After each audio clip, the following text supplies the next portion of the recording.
இருக்கிற இயேசு கிறிஸ்துவின் வல்லமையுள்ள நாமத்தில் உங்கள் ஒவ்வொருவருக்கும் நான் வாழ்த்துதலை தெரிவித்துக் கொள்கிறேன். கர்த்தருக்குள் நீங்கள் சுகமாயிருப்பீர்களாக. இன்றைக்கு தியானத்திற்கென்று எடுத்துக்கொள்கிற வேத பகுதி அது 1 சாமுவேலின் புஸ்தகம் 30வது அதிகாரம் 10வது வசனம். நான் வாசிக்கிறேன், கேளுங்கள். தாவீதோ 400 பேரோடு கூட தொடர்ந்து போனான். 200 பேர் விடாய்த்து போனபடியால் பேசோர் ஆற்றை கடக்க மாட்டாமல் நின்று போனார்கள். இந்த வசனத்தின் பின்னணி என்ன? வேத வசனம் சொல்லுகிறது, சவுலினாலே தாவீது மிகவும் துரத்தப்பட்டவனாய் வியாகுலத்தோடும் வேதனைகளோடும் போராட்டங்களோடும் ஒளிந்து பயந்து குகையிலும் மலையிலும் தங்கி தாவரிக்கிற ஒரு மனிதனாய் காணப்படுகிறான். ஒரு நாள் நான் சவுலின் கையினாலே கொலை செய்யப்படுவேன் என்று சொல்லி அவன் பயந்து பெலிஸ்திய நாட்டிற்கு ஓடி போய் ஆகீஸ் என்னும் ராஜா காத்து பட்டணத்து ராஜாவினிடத்தில் அடைக்கலம் புகுந்து அங்கே சிக்லாக் என்ற பட்டணம் அந்த ராஜாவினாலே அவனுக்கு கொடுக்கப்படுகிறது. அங்கே தன்னுடைய மனைவி, தன்னுடைய பிள்ளைகள் மற்றும் 600 பேர் அவருடைய மனைவி பிள்ளைகளோடு சேர்ந்து அங்கே வாசம் பண்ணுகிறவனாய் இருக்கிறதை நாம் பார்க்க முடிகிறது. அப்படி இருக்கிற நிலையில் இஸ்ரவேல் நாட்டிற்கும் பெலிஸ்திய நாட்டிற்கும் யுத்தம் வருகிற போது இந்த தாவீது ராஜாவை படையோடு கொண்டு போகலாமா கொண்டு போகக்கூடாதா என்ற ஒரு தர்க்கம் உண்டான போது இதை ராஜாவோடு பேசி, ஆகீஸ் ராஜா, நீ வர வேண்டாம், நீ உன்னுடைய இடத்திற்கு கடந்து செல் என்று சொல்லி இதை பேசி அவன் தன்னுடைய இடத்திற்கு வருவதற்குள் அமலேக்கியர் சிக்லாக் என்ற அந்த தாவீது இருந்த பட்டணத்தை தென்புறத்தின் மீதும் சிக்லாக்கின் மீதும் அவர்கள் படையெடுத்து சிக்லாக்கில் இருந்த ஸ்திரீகள் பிள்ளைகள் யாவரையும் சிறைப்பிடித்து அந்த சிக்லாக்கை அக்னியினால் சுட்டெரித்து போட்டார்கள். வேதவசனம் சொல்கிறது, 3 நாளிலே தாவீதும் அவனுடைய மனுஷரும் இந்த சிக்லாக்குக்கு சேருவதற்குள் இந்த சிறையிருப்பு நடக்கிறது. அவர்கள் எல்லாரும் அவர்களை சிறைப்பிடித்து அக்னியினால் சுட்டெரித்து போட்டார்கள். ஏற்கனவே போராட்டத்திற்குள் தாவீது இருக்கிறான். ஏற்கனவே சவுலினால் அவனுக்கு பிரச்சனை. இப்பொழுது மனைவி பிள்ளைகள் எல்லாரும் அவர்கள் சிறைப்பிடிக்கப்பட்டு போய்விட்டார்கள். அவர்கள் வாசம் பண்ணின பட்டணம் இன்றைக்கு அக்னியினால் இரையாக்கப்பட்டிருக்கிறது என்பதை கண்டபோது தாவீது மிகவும் வேதனை அடைந்து தன்னுக்கு பலனில்லாத மட்டும் சத்தமிட்டு அழுதான் என்று சொல்லி பார்க்கிறோம். வேத வசனம் சொல்லுகிறது, 6வது வசனம் 1 சாமுவேல் 30வது அதிகாரத்தில், தாவீது மிகவும் நெருக்கப்பட்டான். ஆனால் தாவீதினிடத்தில் உள்ள ஒரு அருமையான ஒரு நல்ல குணாதிசயம், கர்த்தருக்குள் தன்னை திடப்படுத்தி கொண்டான். திடப்படுத்தி கொண்டு தேவனுடைய சமூகத்திற்கு கடந்து செல்கிறான். ஆண்டவரே, நான் இந்த தண்டை பின்தொடரலாமா? நீர் இதை தருவீரா? நான் நிச்சயமா அங்கே போகும்போது எனக்கு ஜெயம் உண்டாகுமா என்று ஆண்டவருடைய சமூகத்தை சார்ந்து கேட்டபோது ஆண்டவர் அந்த நெருக்கத்திலும் அந்த போராட்டத்திலும் அவன் கர்த்தரை சார்ந்திருக்கிறான், கர்த்தருடைய வார்த்தையை தேடுகிறான் என்பதை அறிந்து அவனோடு இடைபடுகிறார். நீ போ, நீ அந்த தண்டை பின்தொடர், நீ சகலவற்றையும் திருப்பிக் கொள்வாய் என்று வேதம் சொல்கிறது. இதனால்தான் தாவீது தொடர்ந்து 400 பேரோடு பின்தொடர்கிறான். அப்ப இந்த 1 சாமுவேல் 30வது அதிகாரம் 10வது வசனத்தின் அதனுடைய பின்னணி நமக்கு புரிந்துவிட்டது. அவனுடைய மனைவி பிள்ளைகள் சிறைப்பிடிக்கப்பட்டு அமலேக்கியரினாலே போனபடினாலே அதை பின்தொடரலாமா என்று கேட்டபோது தாவீதோடு 600 பேர் போகிறார்கள். அதிலே 200 பேர் விடாய்த்தவர்களாய் நின்று விட்டார்கள். தாவீதோ 400 பேரோடு தொடர்ந்து போனான். இந்த செய்தியின் தலைப்பு என்னவென்றால், தாவீதை போல தொடர்ந்து போகிறவர்கள், தொடர்ந்து லக்கை அடைகிறவர்கள், தொடர்ந்து தேவன் கொடுத்த வாக்குத்தத்தத்தை சுதந்தரிக்கிறவர்கள் என்ற தலைப்பிலே நான் உங்களோடு பேச விரும்புகிறேன். தாவீதோ தொடர்ந்து போனான் என்று நாம் வாசிக்கிறோம். அப்ப நல்ல கவனிங்க, 600 பேர் தாவீதோடு அவர்கள் எழும்பி போகிறார்கள். ஆனால் 200 பேர் விடாய்த்து போனார்கள். காரணம் என்ன என்று நீங்கள் வேதத்தை திருப்பி பார்க்கிற போது நீங்கள் நன்றாய் கவனிக்கணும். தாவீது தொடர்ந்து போவதற்கான காரணம், தேவ சமூகத்தை சார்ந்து தேவனுடைய வார்த்தையை பிடித்து கடந்து செல்கிறான். நீங்களும் நானும் நம்முடைய தனிப்பட்ட வாழ்க்கையில் நம்முடைய ஊழிய பாதைகளிலே பலவிதமான சவால்களை, போராட்டங்களை, இக்கட்டுகளை, திடீரென்று வருகிற போராட்டங்களை நாம் காண்கிறோம். நாமும் நெருக்கப்படுகிறோம், நாமும் வியாகுலம் அடைகிறோம். தாவீதும் அப்படி அடைந்தான். அவனுடைய புத்திசாலித்தனம் என்ன தெரியுமா? தேவ சமூகத்திற்குள் போய் தேவ சத்தத்தை கேட்டு தேவனுடைய வார்த்தையின்படி அவரை சார்ந்து பின்தொடர்கிற மனிதனாக இருந்தான். ஆனால் இந்த 200 பேர் தாவீதோடு கர்த்தர் பேசியிருக்கிறார் என்று போனார்களே தவிர இவர்களுக்கும் தேவ சமூகத்திற்கும் சம்பந்தம் இல்லை, தேவ வார்த்தைகளுக்கும் இவர்களுக்கும் சம்பந்தம் இல்லை. அப்ப சோர்வு வருவதற்கு முதல் காரணம், இவர்கள் விடாய்த்து போனதற்கு முதல் காரணம், தேவ வார்த்தையை பிடித்து கொள்ளாதவர்கள், தேவனுடைய சமூகத்தை சார்ந்தில்லாத ஒரு கூட்டம் விடாய்த்து போனது. நம்முடைய வாழ்க்கையில் இப்படிப்பட்ட சூழ்நிலையில் நாம் இருப்போம் என்றால், நீங்களும் நானும் எந்த சூழ்நிலையிலும் கர்த்தரை விட்டு சோர்ந்து போகவோ, அவ்விசுவாசத்திற்கு இடம் கொடுக்கவோ, அதைரியத்திற்கு இடம் கொடுக்கவோ இல்லாதபடி தேவ சமூகத்தை இன்னும் அதிகமாய், ஆழமாய், நிச்சயமாய் தேவனுடைய வார்த்தையை நம்பி நாம் கடந்து செல்கிற போது தேவனுடைய ஆசீர்வாதத்தையும் தேவனுடைய வெற்றியையும் ஜெயத்தையும் தாவீதை போல பெற்றுக்கொள்வோம் என்பதில் எவ்வித சந்தேகமும் இல்லை. ஆனால் இவர்கள் சோர்ந்து போனதற்கான காரணம் தேவ சமூகம் இல்லை, தேவ வார்த்தை இல்லை. அதனால தான் வேத வசனம் ஏசாயா 40வது அதிகாரத்தில் வசனம் சொல்கிறது, கர்த்தருக்கு காத்திருக்கிறவர்களோ புதுபலன் அடைந்து கழுகுகளைப் போல் அவர்கள் செட்டைகளை அடித்து எழும்புகிறார்கள். அவர்கள் ஓடினாலும் களைப்படையார்கள், நடந்தாலும் சோர்ந்து போகார்கள். தேவ சமூகம் அப்படிப்பட்ட மகத்துவத்தை, தேவனுடைய வார்த்தை அப்படிப்பட்ட சத்துவத்தை தருகிறது. அதே அதிகாரம் சொல்லுகிறது, பலன் இல்லாதவனுக்கு தம்முடைய பலனையும் சத்துவம் இல்லாதவனுக்கு தம்முடைய சத்துவத்தையும் பெருக பண்ணுகிறார். நமக்கு முன்பாய் 1000 சவால்கள், போராட்டங்கள் இருக்கலாம். தேவனுடைய சமூகத்தையும் தேவனுடைய வார்த்தையும் பிடித்திருக்கிறவர்கள் நிச்சயம் ஜெயம் பெறுவார்கள். அவர்கள் சோர்ந்து போவதற்கு வழி இல்லை. அவர்கள் ஓடினாலும் களைப்படையாதபடி, நடந்தாலும் சோர்ந்து போகாதபடி, சவால்களை சந்தித்தாலும் மதில்களை தாண்டுகிறது போல நிலை வந்தாலும் அவர்கள் சொல்லுவார்கள், உம்மாலே நான் ஒரு சேனைக்குள் பாய்வேன், உம்மாலே ஒரு மதிலை தாண்டுவேன் என்று சொல்லி அவருடைய ஜெயத்தை சுதந்திரிக்கிற மக்களாக இருப்பார்கள். இங்கே நீங்கள் கவனித்தீர்கள் என்றால் தாவீதோ தொடர்ந்து போகிறான். காரணம், அவனுக்கு ஏன் அந்த சோர்வு வரவில்லை என்றால் கர்த்தருடைய வார்த்தையும் தேவனுடைய வசனத்தையும் பிடித்திருக்கிற ஒரு தேவ மனிதன். அவன் வெட்கப்படாதபடி என்னை நடத்துவார். தேவனுடைய வார்த்தை உண்மை உள்ளது, தேவன் என்னை அழைத்தவர் உண்மை உள்ளவர், நான் நிச்சயமாய் சுதந்திரிப்பேன், நான் நிச்சயமாய் பெற்றுக்கொள்வேன், அவருடைய வாயின் வார்த்தைகள் எனக்கு பொய் சொல்லாது என்று அவரை நம்பி ஓடினதினால் அவன் சோர்ந்து போகாத கிருபையை கர்த்தர் அவனுக்கு கட்டளையிட்டார். இரண்டாவது, இவர்கள் சோர்ந்து போவதற்கான இன்னொரு காரணம் என்ன தெரியுமா? உடனே அவர்கள் தொடர்ந்து பிரயாணம் பண்ணினார்கள், அவர்கள் வேகமாய் புறப்பட்டார்கள். ஆனால் ஏன் சோர்வு? அவர்கள் எதை தேடி போனார்களோ அதற்கான அடையாளத்தை அவர்கள் காணவில்லை. அதை பெற்றுக்கொள்வதற்கு தாமதம் உண்டாகிறது. அப்ப நல்ல கவனிக்கணும், அவர்கள் பெற்றுக்கொள்வோம் என்று போகிற போது அதற்கான அடையாளம் தெரியவில்லை. நம்முடைய வாழ்க்கையிலும் சில சமயங்களில் அடையாளம் தெரியாது போல இருக்கும். இந்த அடையாளம் தெரியாததுனால உங்களுக்குள்ள ஒரு உணர்வு உண்டாகும், நான் பெற வேண்டிய ஆசீர்வாதத்தை, தேவன் எனக்கு கொடுக்க நினைக்கிற திட்டத்தை நான் பெற முடியாதபடிக்கு தாமதமாகிறது. கர்த்தர் என்ன செய்கிறார் என்ற சூழ்நிலைகளிலே நீங்கள் இருக்கலாம். கர்த்தருடைய வார்த்தை ஒரு நாளும் மாறாதது. அவர்களுக்கு இரண்டாவது வந்த சோர்வுக்கான காரணம் என்ன? அவர்களுக்கு ஒரு அடையாளமும் தெரியவில்லை. அவர்களுடைய வாழ்க்கையிலே அதன் நிமித்தம் தாமதத்தை அவர்கள் உணர்ந்தார்கள். அதனால் அவர்களுக்கு அடுத்த நிலைக்கு போவதற்கு அவர்கள் மனம் இடம் கொடுக்கவில்லை, சோர்ந்து போனார்கள். ஆனால் தாவீதை அடுத்த நிலையில் பாருங்கள், தாவீதோ 400 பேரோடு கூட தொடர்ந்து போகிறான். கைகளை நல்லா உயர்த்தி ஆண்டவரை உற்சாகமாக மகிமைப்படுத்துங்க. ஹல்லேலூயா. இங்கே கவனியுங்கள், இவர்களுக்கு அந்த அடையாளம் தெரியாததினால் அப்படியே இவர்கள் போய் என்ன பிரயோஜனம், என்ன நான் ஓடி என்ன பிரயோஜனம் என்று சொல்லி அப்படியே நின்று விட்டார்கள். இன்றைக்கு நம்முடைய வாழ்க்கையில தேவன் நமக்கு கொடுக்கிற ஆசீர்வாதங்கள் நமக்கு தாமதமாகிறது போல் நாம் நினைக்கிற போது, அவைகள் நம்முடைய வாழ்க்கையிலே வராதது போல் நாம் நினைக்கிற போது, அது அதுக்கான அடையாளத்தை நாம் காணாதது போல் இருக்கிற போது ஓடுவதில் நமக்கு சோர்வு வந்து விடுகிறது. விசுவாச ஓட்டத்தில் சோர்வு வந்து விடுகிறது. ஜெபிக்கிற ஓட்டத்தில் சோர்வு வந்து விடுகிறது. அதனால தான் லூக்கா எழுதின சுவிசேஷம் 18வது அதிகாரத்தில் இயேசு சொல்கிறார், சோர்ந்து போகாமல் ஜெபம் பண்ணுங்கள். அது எதை காட்டுகிறது? ஜெபத்தில் தொடர்ந்து போகிற தன்மையை காட்டுகிறது. தொடர்ந்து போகணும். விசுவாசத்தை ஒரு நாள் விட்டு விடாதபடி தொடர்ந்து போகணும். ஜெபத்தை ஒரு நாள் விட்டு விடாதபடி தொடர்ந்து தாவீதை போல நீங்களும் நானும் கடந்து செல்லணும். அடையாளங்கள் தெரியாத போல இருக்கலாம், தாமதிக்கிறது போல இருக்கலாம். நீங்கள் அவைகளுக்கு இடம் கொடுக்காமல் இந்த தாவீதை போல தேவனையும் தேவனுடைய வார்த்தையும் சார்ந்திருந்தால் நிச்சயம் ஜெயம் உண்டாகும்.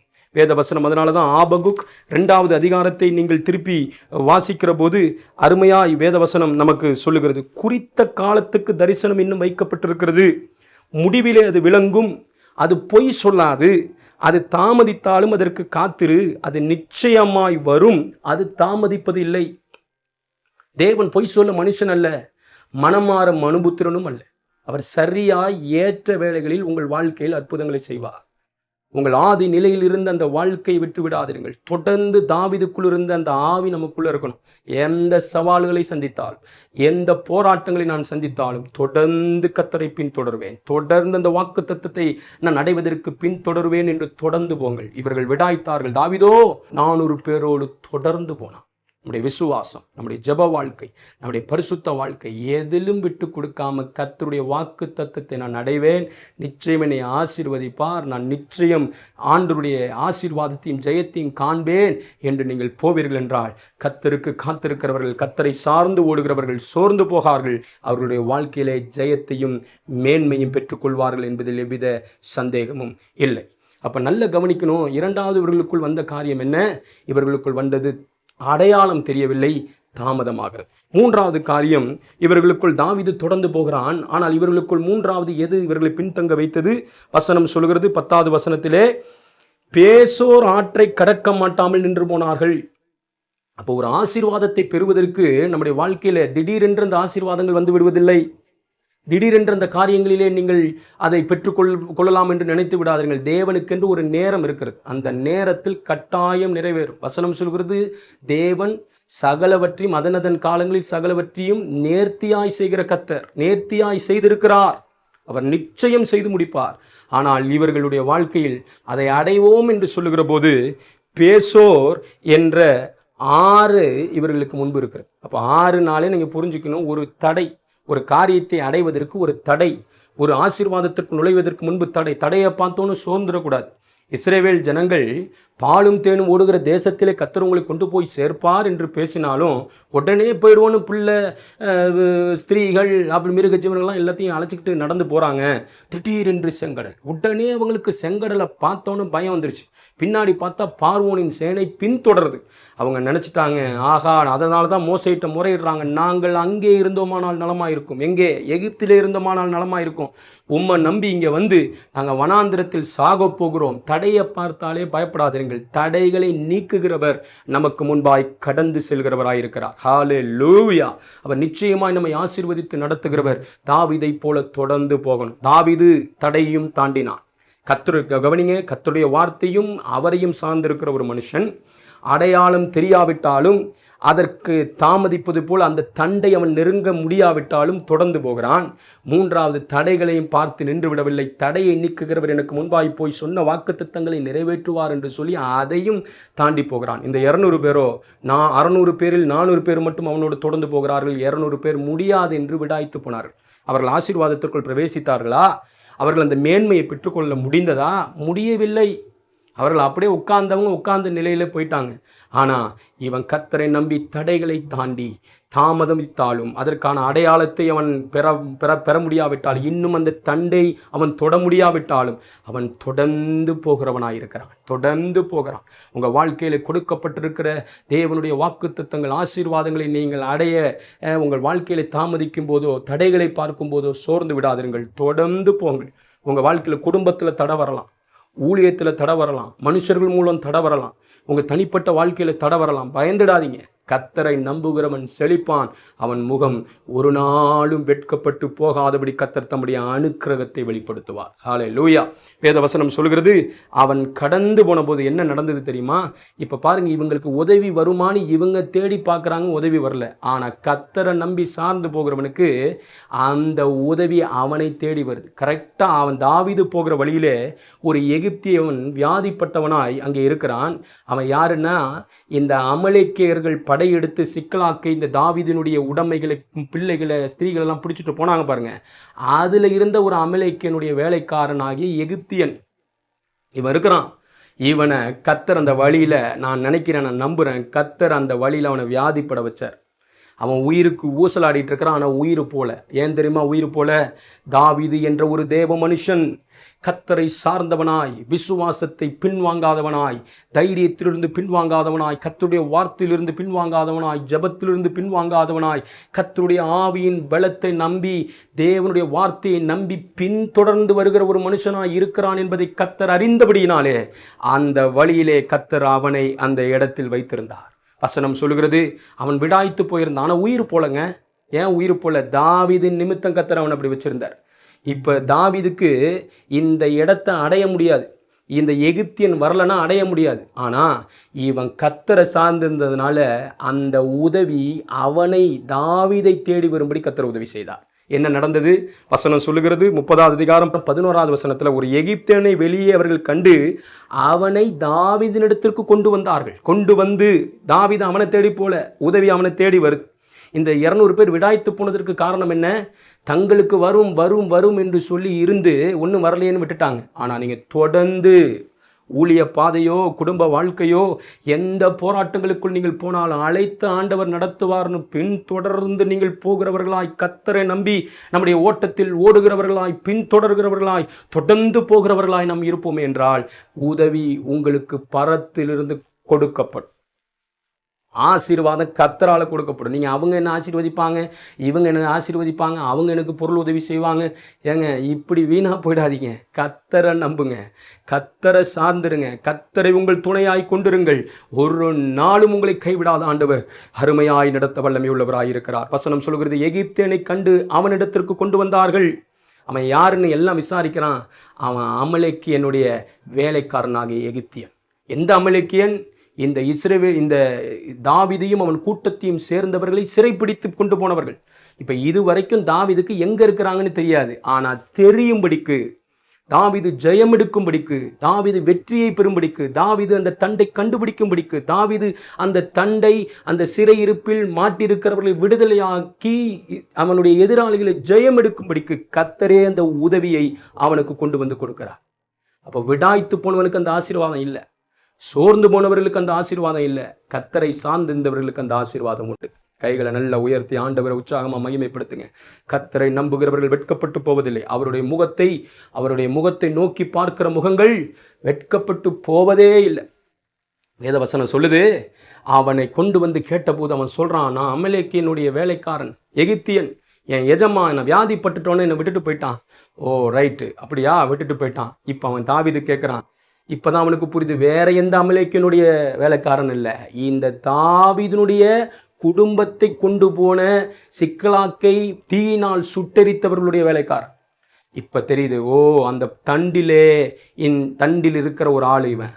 அப்போ கேட்குறான், நீ அந்த இடத்துக்கு என்னை கொண்டு போவியா? சொல்கிறான், நான் கொண்டு போகிறேன். அவன் கேட்குறான், நீ என்னை எஜமானிடத்தில் ஒப்பு கொடுப்பதில்லை என்று சொன்னால் நான் அந்த தண்டிடத்திற்கு கொண்டு போகிறேன். உடனே சொல்கிறான், நான் உன்னை ஒப்பு கொடுப்பதில்லை. அவன் கொண்டு போய் அங்கே விட்ட போது தாவீது தன் ஸ்திரீகளையும் தன் பிள்ளைகளையும் கண்டுபிடித்தான். கைகளை நல்லா உயர்த்தி ஆண்டவரை மகிமைப்படுத்துங்க. ஹல்லேலூயா. அவர்கள் பரவி புசித்து குடித்து அந்த எதிராளிகள் இருக்கிறார்கள் அந்த இடத்தை கண்டுபிடிச்சான். இந்த ஆசீர்வாதம் எப்படி வந்துச்சு? தொடர்ந்து போகும்போது, தொடர்ந்து கர்த்தருடைய வார்த்தையை நம்பி போகும்போது, தொடர்ந்து கர்த்தரை சார்ந்து போகும்போது கர்த்தர் ஏற்ற வேளையிலே அதை செய்வார். தாமதித்தாலும் காத்திருங்கள், அது பொய் சொல்லாது. அந்த வார்த்தை நீ அடைவாய், நீ சகலவற்றையும் திருப்பிக் கொள்வாயின்னு சொன்னது அவன் வாழ்க்கையில் பொய்யாய் முடியலை. அவைகளை அடையும்படி கர்த்தருடைய வார்த்தை அவனுடைய வாழ்க்கையில் அனுக்கிரகம் பண்ணினது. அவன் போய் அவர்களை கண்டுபிடித்தான். இந்த விடாய்த்தவர்களால் முடிஞ்சிச்சா? அந்த ஆசீர்வாதத்துக்குள் போக முடிந்ததா? போக முடியவில்லை. தாவீது தொடர்ந்து போனான் பாருங்க. வசனம் சொல்கிறது, அவன் அன்றைக்கு சாயங்காலம் தொடங்கி மறுநாள் சாயங்காலம் மட்டும் அந்த எதிராளிகளை முறியடித்தான். வசனம் சொல்கிறது, அடுத்து எல்லாவற்றையும் தன்னுடைய 2 மனைவிகளையும் தாவீது விடுவித்தான். அடுத்து வசனம் சொல்கிறது, ஒன்று குறைபடாமல் எல்லாவற்றையும் தாவீது திருப்பிக் கொண்டான். அப்ப நல்லா கவனிக்கணும். நான் மறுபடியும் சொல்றேன், தாவீது முறியடித்தான், தாவீது விடுவித்தான், தாவீது ஒன்று குறைபடாமல் எல்லாவற்றையும் தாவீது திருப்பிக் கொண்டான். கடைசியில் கர்த்தர் அவனை மேன்மைப்படுத்தி அவன் கொம்பை உயர்த்துறாரு. என்ன தெரியுமா? எல்லாரும் புரிஞ்சுக்கிட்டு சொல்றாங்க, இது தாவீதின் கொள்ளை என்றார்கள். தேவன் அவன் கொம்பை உயர்த்தினார். அவன் வெட்கப்பட்டு போகவில்லை. அவன் நம்பின தேவ சமூகம் அவனுக்கு உதவி செய்தது. அவன் நம்பின தேவ வார்த்தை அவன் வாழ்க்கையில் பலித்தது, நிறைவேறினது, ஆசீர்வாதத்திற்குள்ளும் ஜெயத்திற்குள்ளும் கொண்டு வந்தது. உங்கள் வாழ்க்கையில் நீங்கள், என் வாழ்க்கையில் எதுவுமே நடக்கவில்லை, என் வாழ்க்கையில் நான் சோர்ந்து போயிருக்கிறேன், ஜெபம் உங்களால் பண்ண முடியாமல் சோர்ந்து போயிருக்கலாம், விசுவாசத்தை நீங்கள் இழந்திருக்கலாம், உங்கள் ஆவிக்குரிய தரத்தை இழந்திருக்கலாம், அந்த கடைசி நாட்களில் பரிசுத்த ஜீவியத்தை இழந்திருக்கலாம். கர்த்தரை நம்புகிறவன் செழிப்பான், அவனை அவர் கைவிட மாட்டார். எந்த ஒரு சூழ்நிலைகளில் நீங்கள் இருந்தாலும், சில பேர் நான் மனுஷனை நம்பினங்க, மனுஷனை கைவிட்டுட்டான்னு சொல்லுவாங்க. மனுஷனை நம்பி தான் இந்த தொழிலை ஆரம்பித்தேன், மனுஷனை நம்பி தான் இந்த ஊழியத்தை ஆரம்பித்தேன், அவர் என்னோட இருப்பார்னு நினச்சேன். சில எத்தனையோ ஊழியங்களை பார்த்துருக்குறோம். நம்பி கொடுக்குற ஊழியத்தை பிரித்துட்டு போகிறவங்க இருக்கிறாங்க. நம்பி கொடுத்த தொழிலிலே ஏமாற்றி அவர்களுடைய முதலை நஷ்டமடைய செய்கிறவர்கள் இருக்கிறாங்க. ஆனால் நம்பி இருந்தவங்க கைவிட்டுட்டு போகிற சூழ்நிலை இருக்கும். குடும்பத்திலேருந்து உங்களை கைவிட்டுட்டு போவாங்க. நீங்கள் நம்பி இருந்தவர்கள், துரோகம் செய்கிறவர்கள் உங்களுக்கு ரோதமாக இந்த கடைசி காலங்களில் எழும்புவார்கள். பிரிந்து போகிறவர்கள் உங்களுக்கு ரோதமாக எழும்புவார்கள். நல்லா கவனிங்க. 600 பேரோட போனவங்க 200 பேர் போயிட்டாங்க. தாவீது சோர்ந்து போயிட்டானா? தாவீது இந்த 200 பேரையோ 400 பேரையோ மொத்தத்தில் 600 பேரையோ அவன் நம்பி அவன் தொடர்ந்து போல கர்த்தருடைய சமூகத்தையும் கர்த்தருடைய வார்த்தையும் கர்த்தருடைய அழைப்பையும் கர்த்தருடைய மகிமையும் நம்பி போனபடினாலே அந்த 200 பேர் அவனை பாதியில் விட்டுட்டு போனவங்க வெட்கப்படும் அளவுக்கு கர்த்தர் அவனை ஆசீர்வதித்து, இது தாவீதின் கொள்ளை என்று சொல்லி எல்லாரும் தேவனை மகிமைப்படுத்தவும் தாவீதை உயர்த்தவும் தக்கதாக கர்த்தர் உதவி செய்து தாவீதை விடுதலையாக்கவும், தாவீது சகலவற்றையும் திருப்பிக் கொள்ளவும், தாவீது சகலவற்றையும் தப்புவிக்கவும், தாவீது சகலவற்றையும் மீட்டுக் கொள்ளவும் கர்த்தர் அவனுக்கு அனுக்கிரகம் பாராட்டினார். இந்த வேளையில நீங்க இந்த வார்த்தையை கேட்டுக்கொண்டிருக்கும் போது எல்லாம் சோர்ந்து போய் ஒரு மூலையில் உட்கார்ந்திருந்தால், இன்றைக்கு இந்த வார்த்தையின் மூலம், தேவனே நான் மறுபடியும் உம்முடைய வார்த்தையை பிடிக்கிறேன், நான் மறுபடியும் உம்முடைய சமூகத்தை தேடுகிறேன், எனக்கு நீர் உதவி செய்யும் என்று சொல்லி அவருடைய சமூகத்தை நீங்கள் நோக்கி பாருங்கள். அவரை நோக்கி பார்த்த முகங்கள் வெட்கப்பட்டு போவதில்லை, மாறாக பிரகாசிப்பிக்க வைக்கிற ஆண்டவர் உங்க வாழ்க்கையில, உங்க தொழிலில், உங்க ஊழியத்தில், உங்க குடும்பத்தில், உங்க தனிப்பட்ட ஜீவியத்தில் எல்லாரும் உங்களை விட்டு போனது போல் இருக்கிற சூழ்நிலையில், நான் தனித்து விடப்பட்டிருக்கிறேன் என்கிற சூழ்நிலையில் நீங்கள் தொடர்ந்து அவருடைய வார்த்தையும் விசுவாசத்திலும் ஆவியில் பலப்பட்டு நீங்கள் நடந்து தொடர்ந்து போவீர்கள் என்றால் நிச்சயமாய் கர்த்தருடைய ஆசீர்வாதத்தையும் மேன்மையும் பெற்றுக்கொள்வீர்கள் என்பதில் சந்தேகமில்லை. கர்த்தர் இந்த வார்த்தையின் மூலம் உங்களோடு இடைபடுவாராக. வார்த்தையை கேட்ட உங்கள் ஒவ்வொருவரையும் கர்த்தர் ஆசீர்வதித்து மேன்மைப்படுத்துவாராக. God bless you.